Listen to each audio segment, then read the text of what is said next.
del Paraguay y miembro de Somos Anticorrupción Paraguay. Doctora, qué gusto tenerla. Bienvenida. ¿Cómo le va? Muy buenas noches, Fernanda. Un placer estar en contacto contigo y con la teleaudiencia. Gracias. Así que hoy van a enterarse de muchísimas cosas. Totalmente. Feliz Navidad por sobre todo. Gracias, también. Igualmente. ¿Cómo cerramos? Si hay que hacer un balance en materia de corrupción 2025, ¿cómo cierra? ¿Cierra bien? ¿Cierra mal? ¿Cierra con casos concluidos de manera favorable, creen ustedes desde la coordinadora o no?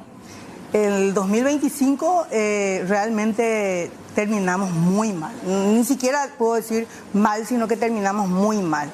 Aquí hay una dejadez total. El gobierno no quiere combatir la corrupción. Los acuerdos que hacen los tres poderes es solamente para burlarse de la ciudadanía y dejar plasmado en un papel algo que ellos nunca van a cumplir. El Poder Judicial no tiene un mecanismo para poder cumplir con los convenios internacionales que suscribe en materia de lucha contra la corrupción. El Poder Ejecutivo tampoco y el Legislativo. Hoy los paraguayos estamos desamparados. Hay una destrucción prácticamente de la sociedad civil con esta satanización de las ONGs, muchas ONGs que estaban cumpliendo un rol muy importante, prácticamente hoy quedaron sin nada. Y nosotros que somos activistas, que estamos a puro pulmón, ¿verdad? Porque yo llevo y abrazo esta lucha ciudadana desde el año 2011 con la Coordinadora de Abogados del Paraguay, y después lo que hicimos fue una fusión con la sociedad civil. Y en el 2018 aparece, ¿verdad? Primero era el grupo Scratch y después fuimos Somos Anticorrupción Paraguay. Y hoy creo que el golpe es mucho más fuerte, a lo mejor no mediático, pero es mucho más fuerte porque le pegamos la yugular a los corruptos y a sus protectores que están en la Fiscalía y en el Poder Judicial. Y esto forma parte de un trabajo que hacen a pulmón, decía. Sí. No cobran, no hay ningún tipo de... Mire, nosotros en 14 años concursamos y ganamos 2 concursos, por lo cual el primero fue con IDEA y logramos hacer nuestra plataforma, que es la Coordinadora de Abogados del Paraguay, que es única en el país, a lo mejor en la región, en donde tenemos un contador de la corrupción. Y por otro lado, el segundo, la segunda apuesta que ganamos, lo que hicimos fue fortalecer esa plataforma. Y restando todo eso, todos estos años, realmente nosotros lo estamos haciendo a puro pulmón con mis colegas y los ciudadanos. Sí, tenemos de hecho para mostrar, ustedes tienen su página que es COAPI, que es la Coordinadora de Abogados, ¿verdad? Queremos mostrar, porque me parece algo que quizás a todos los ciudadanos les puede servir, sobre todo para seguir estos datos puros. Ahí estamos viendo. Esta es la calculadora de corrupción, me decía, doctora. Así es de una calculadora de la corrupción que la hicimos, ¿verdad? Conjuntamente con una licenciada que es también del grupo de Somos Anticorrupción. Y, perdón, me quiero detener nomás porque veo que dice, casos ingresados a nuestra calculadora 112. Sí. Y abajo dice, daños patrimoniales estimados. ¿Cómo se lee ese número, doctora? Me asusta de tan grande que es. Y ahí estamos hablando de más de 9 billones de guaraníes, ¿no? Que vendrían siendo, ahí estamos viendo, 1.500 millones de dólares. Así mismo. Y bueno, ahora me pueden preguntar de dónde sacamos esos datos, ¿verdad? Entonces, si bajan un poquito más, si por favor pueden bajar un poco más la pantalla. Y van hasta expedientes. Sí, vamos a ir bajando más, ahí está. Poquito más. Más abajo. Más abajo. Uno puede entrar y ver los expedientes de los casos de corrupción ahí. Sí, ahí donde dice expediente, un poquito más arriba, donde dice expediente. Donde dice expediente, ahí, si le dan un clic, ahí vamos a entrar y les voy a mostrar. Ahí el caso de Oscar Venancio Núñez, que a lo mejor es el caso más emblemático que tenemos. Si puede darle un clic ahí en el... Uno entra y le da clic a la cara. A la cara o a la donde dice más detalles. Ahí donde dice. Ahí le podemos dar clic, por ejemplo, al caso de Venancio Núñez. Miren, esto realmente... tener el dato del número de expediente, del año del expediente, la carátula. Después tenemos otra vez, ahí donde dice daño patrimonial, si ustedes le dan un clic, sí, van a darse cuenta que eso está respaldado porque es un informe que nos dio la Fiscalía a través de la Ley de Acceso a la Información Pública. Ahí donde dice ver fuente. Ver fuente, entonces vos te vas directamente. Un poquito más abajo, entonces vos tenés ahí en rojo, por ejemplo, tenés una mora judicial. O sea que en Óscar Venancio Núñez podemos ver, y el cálculo que se hace es que desde la imputación han transcurrido esa cantidad de tiempo. 4.309 días. Imagínense, es una locura, lo cual significa de que ese expediente está por prescribir, por ejemplo, ¿verdad? Si bajan un poquito más, Este mismo caso. eso, vamos a irnos como ejemplo a usar. Sí. Si ustedes se dan cuenta ahí, en el lado izquierdo dice 186, no veo bien desde acá, pero Sí. más de 180 notas nosotros hemos presentado en ese expediente para poder destrabar. Sí. Imagínense, Impresionante. Ahí uno puede ver todos los detalles. ahí donde dice ver más detalles, si vos Sí. entras, por favor le das un clic, vas a tener el documento que está respaldado en el sentido de que nosotros hemos presentado eso Sí. ante la Corte Suprema de Justicia, ante los juzgados penales de garantía, tribunales de apelación o lo que fuere, ¿verdad? Y ahí van a tener el escrito que se presentó y el cargo. O sea, lo que ustedes presentaron Claro, para urgir incluso. Para urgir. Ahora bien, Fernanda, esto es una lucha que nosotros hicimos hace 14 años. Sí. En principio, nosotros lo que teníamos que lograr en el Poder Judicial era la transparencia de los expedientes de corrupción pública. O sea, esto debería estar en la página del Eso en la Poder página. Judicial. No. Pero yo le quiero mostrar también que logramos nosotros que la Corte Suprema de Justicia también cumpla ese compromiso para transparentar los expedientes de corrupción Sí. pública. Si ustedes van en la página que le mandé también, que es de la Corte Suprema de Justicia, el portal, eso está en la página principal de la Corte. Hay un observatorio de causas emblemáticas de corrupción que nunca fue iniciativa de ningún ministro de la Corte Suprema de Justicia. Sí. Eso fue una lucha que nosotros hicimos durante 4 años, cuando la Argentina inauguró un observatorio. Lo primero que nosotros dijimos es, esto tenemos que traer, ¿cómo vamos a combatir la corrupción si no sabemos la carátula, el año, quiénes están procesados, quiénes son sus abogados, dónde están, qué juzgado, qué está pendiente para resolver, y una estadística por lo menos para saber cuántos expedientes llegaron a una condena firme y finalmente se cumplieron? Esos datos jamás íbamos a tener si nosotros no hubiésemos hecho el lobby.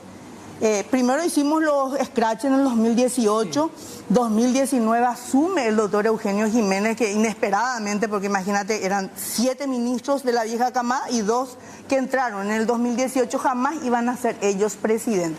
Sí. Entonces nosotros hicimos una presión ciudadana, logramos que Eugenio Jiménez asuma la presidencia y nos fuimos a hablar con él y le pedimos ese observatorio. ¿Qué es esto que estamos viendo? Que no es esa, es la página que quisiera que entre en la página de la Corte. No, es esto. Mira, Ahí está. Sí. Bueno, esa, imagínense, si bajas un poquito, Sí. si bajas un poco más, vas a ver que ahí hay más de...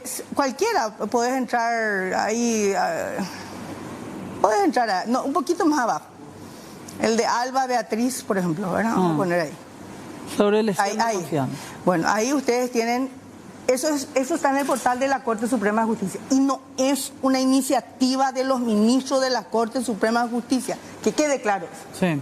Ahí tenemos prácticamente el proceso en sí. Ahí vos sabés si está, en dónde está, si está en el Tribunal de Apelaciones de la capital o del interior, quiénes son los miembros. Esto es el inicio del fin de la impunidad.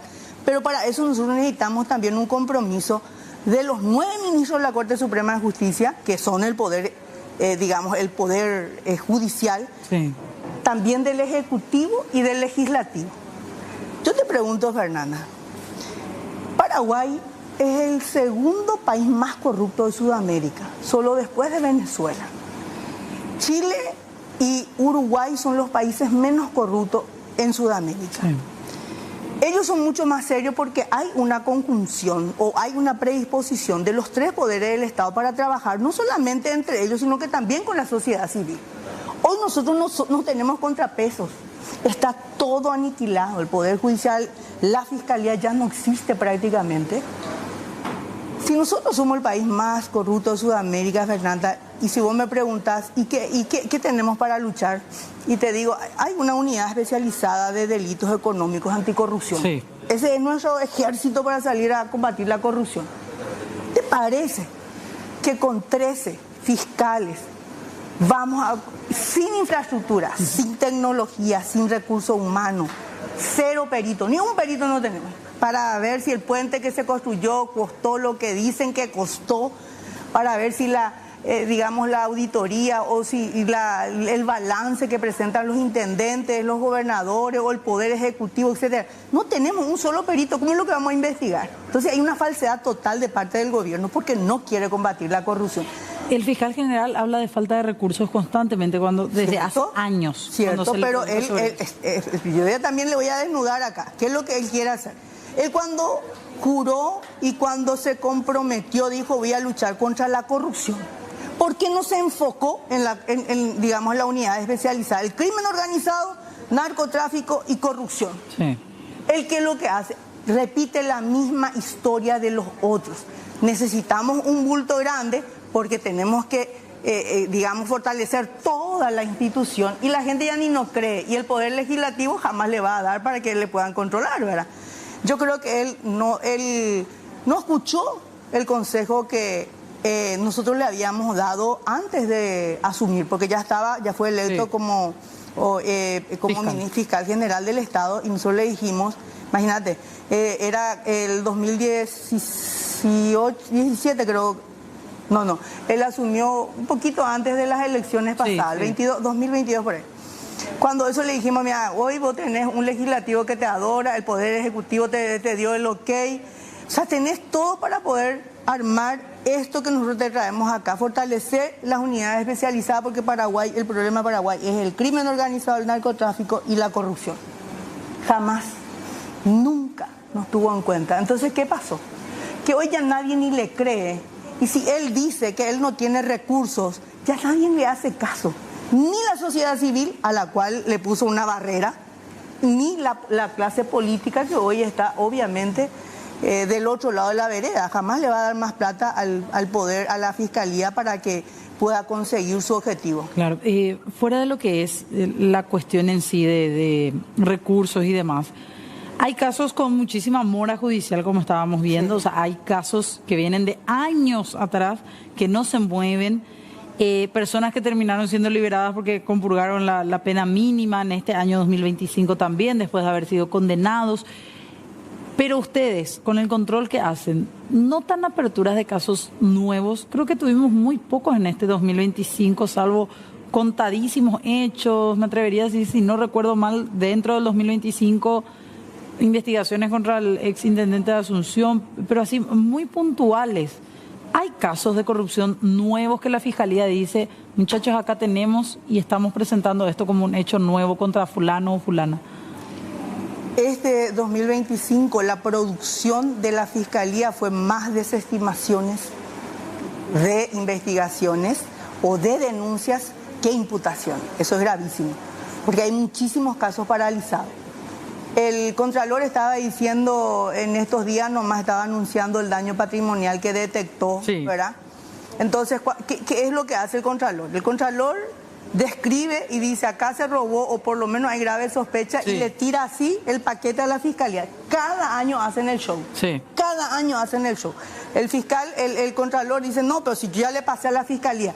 Y la Fiscalía, como no tiene absolutamente nada, ¿cómo va a investigar 13 fiscales la corruptela de 263 municipios, 17 gobernaciones, el Poder Ejecutivo con todos sus ministerios, el Poder Legislativo, la corruptela, el Poder Judicial, la Fiscalía, de los entes autónomos, autárquicos, las universidades, la Contraloría, el Consejo de la Magistratura, el Jurado de Enjuiciamiento? O sea, todas las instituciones deben ser investigadas por el Ministerio Público. Yo te hablé 13 y sin nada de lo que tienen. O sea, no tienen absolutamente nada para...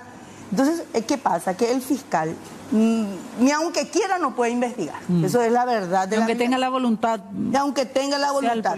Eso es una parte, Fernanda. Y la otra parte es que la sociedad civil en Paraguay está aplazada. Acá la gente, porque no existe sociedad civil.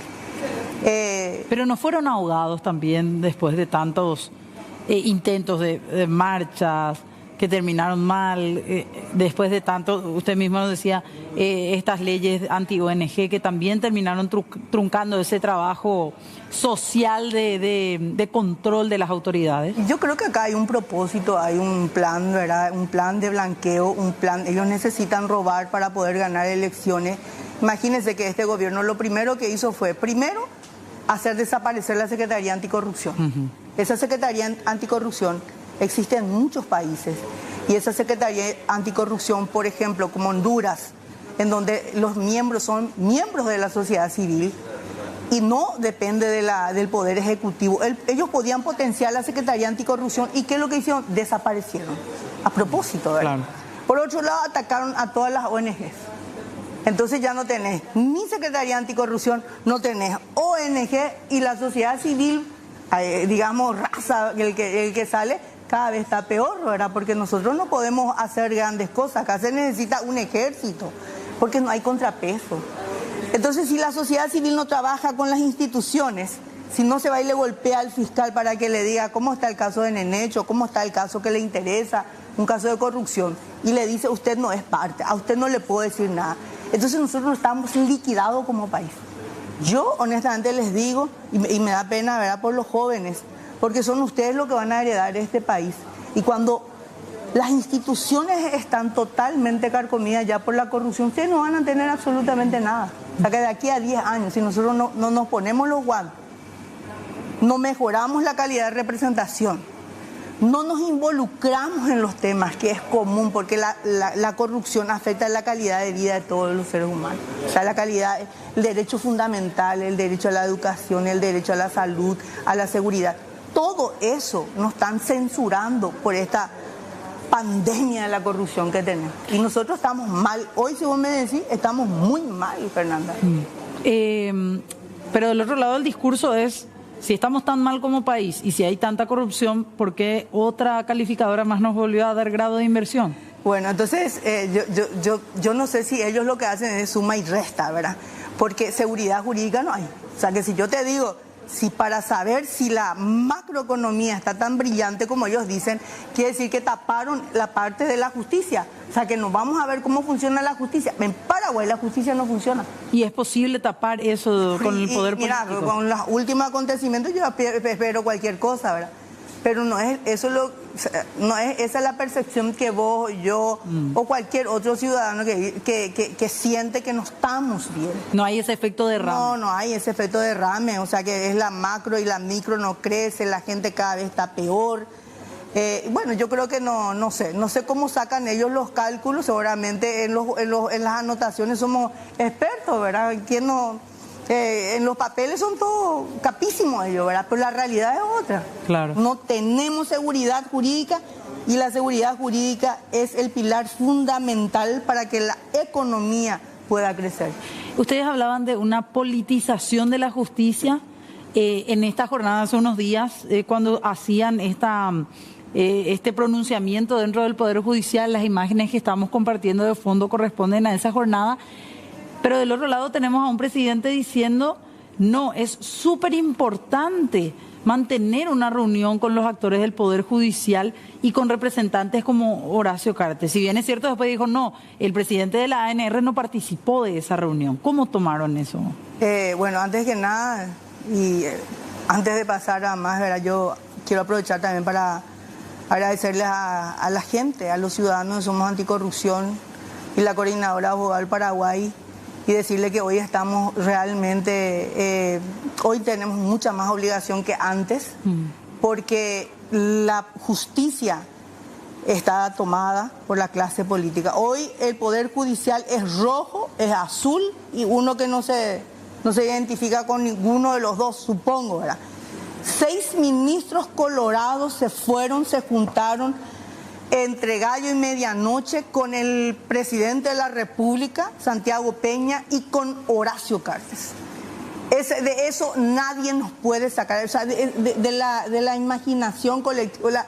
del imaginario colectivo. Por más de que nieguen. Por más de que ellos nieguen, la forma como llevaron, nosotros tenemos la seguridad que estuvo Horacio Cartes. Ya se generó esa suspicacia. Porque Horacio Cartes y el grupo, ¿verdad?, oficialista son los que deciden quién va a presidir la Corte Suprema de Justicia.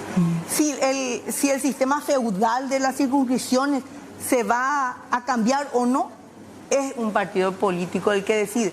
Y como ellos son 6, los votos van a ser 6 siempre.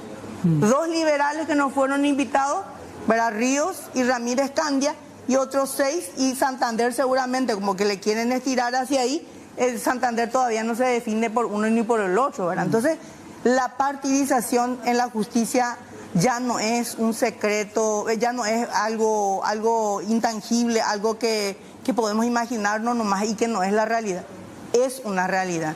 Y si ocurre eso, ¿qué es lo que podemos esperar más? Ahora, yo le digo a los colegas, Fernanda, ¿qué vamos a esperar más para reaccionar? Si yo estoy trabajando en la profesión y mi contraparte es un colorado, o el jardinero del Colorado, o del urrero, o del seccionalero, vos vas a perder tu casa. Porque hoy la justicia se viste de acuerdo al color y de acuerdo a la presión que ellos tienen. Estamos mal. ¿Y de eso se trató, de esa reunión secreta, creen ustedes? Yo creo que se trató ahí el tema de la presidencia. Acuérdate de mí, el doctor César Diesel, ministro César Diesel, fue uno de los últimos que ingresó. Sí. Pero es el tercer periodo que es presidente. O sea que la pauta te da de que es el mimado de un sector partidario, por eso que él por 3 veces ya fue presidente de la máxima instancia judicial. Después está el siempre tibio, Luis Benítez Riera, que siempre está en el medio de todo, ¿verdad? Y después le tenés al doctor Martínez Simón, que cuando entró una sola vez, pues ya nunca más, y Eugenio Jiménez, que gracias a la sociedad civil él pudo presidir una vez. Entonces el próximo año, ¿quién va a ser? Me preguntas, y yo te digo que va a ser Luis Benítez. ¿Cuál va a ser? Porque él es el frío, el tibio, el que siempre está en el medio, el que nunca tiene una actitud. Por eso yo digo que la responsabilidad de lo mal que está la justicia es de los 9 ministros. Y si a partir del 2026 no le encontramos un ministro por lo menos que golpee la mesa en las sesiones, y si no empieza a ser diferente del resto, es porque todo está podrido. Y todo está podrido. Ustedes decían también desde la coordinadora hace unos meses que las salas constitucional y penal tenían muchísimos casos no resueltos. Eso sigue así. Nosotros, imagínate, hay casos, por eso te digo, Fernanda, que el trabajo que estamos haciendo, a lo mejor, no sé, la historia va a contar, ¿verdad? Pero es el inicio de un proceso que tiene que continuar y que tiene que fortalecerse. Nunca puede retroceder. Hemos logrado la transparencia de los expedientes de corrupción pública. Hemos instalado un sistema de control y monitoreo. Que puede entrar cualquiera puede entrar. Y lo que te quiero decir nomás, Fernanda, nosotros cada año, o sea, todos los días levantamos en nuestra red social todos los expedientes que estamos controlando. Amén de eso, cada fin de mes le llevamos a los ministros, a los 9 ministros y al fiscal general del Estado, todos los urgimientos que nosotros presentamos. Urgimientos que nos presentan ellos, los fiscales, y que nos resuelven los jueces, tribunales, salas, etc. Entonces, cuando uno se va en la sala penal y le dice, ¿verdad?, que para integrar están 2 años, para integrar los miembros, para poder integrar la sala, para poder resolver un recurso, tardan 1 o 2 años. Entonces no hay una voluntad política de parte del Poder Judicial para poder tratar eso. Ellos en su mente, los ministros de Corte, yo te digo, al principio hablaba con ellos, pero cuando vos hablas con un ministro y te dice, pero yo firmo, yo estoy al día, como si fuese que él no es un cuerpo, como si fuese que lo que él hace y el otro que no hace es problema del otro, y están fundiendo el país. Entonces yo hoy ya decidí, ya no voy a hablar, 2026, Fernanda, yo no voy a hablar con los ministros. Nosotros vamos a visitarle en su casa con huevos si es que ellos continúan siendo tan indiferentes ante esta pandemia de la corrupción, a esta gangrena que nos está consumiendo como país. Doctora, hablar también, 2 cuestiones más nada más le quiero consultar antes de que se nos termine el tiempo, porque estábamos viendo, como decíamos, el momento en el que usted era demorada. ¿Se quedó cuántas horas demorada? 1 hora. 1 hora. ¿Y qué pasó? O sea, Hablaban de perturbación a la paz pública, que este pronunciamiento que ustedes estaban haciendo junto con sus compañeros, usted también no se podía hacer dentro de la parte de la plazoleta del Poder Judicial. Bueno, eso es una mentira. Si bien es cierto, existe una acordada inconstitucional que nos censura la libertad de expresión, de manifestación, de pensamiento, etcétera. Esa acordada no puede impedir que este ROA lea en voz alta un comunicado para que escuchen los colegas, los ciudadanos y la Corte Suprema de Justicia. Y que si bien ellos quieren encuadrar de que viola la acordada, no es un delito. Y el comisario jamás podía aprenderme si es que yo no estaba cometiendo un hecho punible. Pero él hablaba de un artículo de la Constitución incluso. No, pero él es un cómico, el comisario es un personaje, ¿verdad? Él es un tipo que, es más, yo le decía al comisario que en la época de Pucheta, de Torres Quincer, nosotros en esa plazoleta hacíamos nuestras manifestaciones, ahí repartíamos panfletos, ahí decíamos, hacíamos la anticorrupción, nos subíamos cantando, aplaudiendo. O sea, que ¿cómo nos vamos a gritar en un poder judicial que no resuelve los juicios? O si resuelve al contrario censo, ¿verdad? Es lo que dice la Constitución y las leyes. Es decir, ante una justicia corrupta.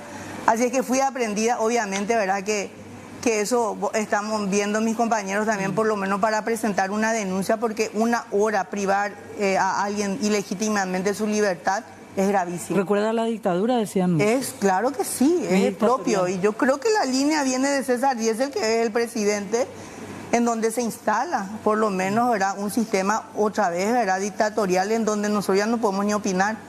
Doctora, lo positivo que deja el tema investigaciones de corrupción en nuestro país en este 2025, si hay que rescatar algo positivo, ¿qué fue?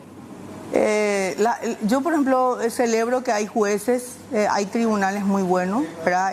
Nosotros tenemos, así como te dije, 13 fiscales anticorrupción, sí. Tenés 2 jueces penales de garantía y tenés 2 tribunales de sentencia y tenemos jueces muy buenos, muy competentes, muy avesados en el tema y que son realmente para mí, ¿verdad? Es un incentivo también para seguir luchando. Pero yo les digo una cosa, nosotros no podemos dejarle a ellos solos.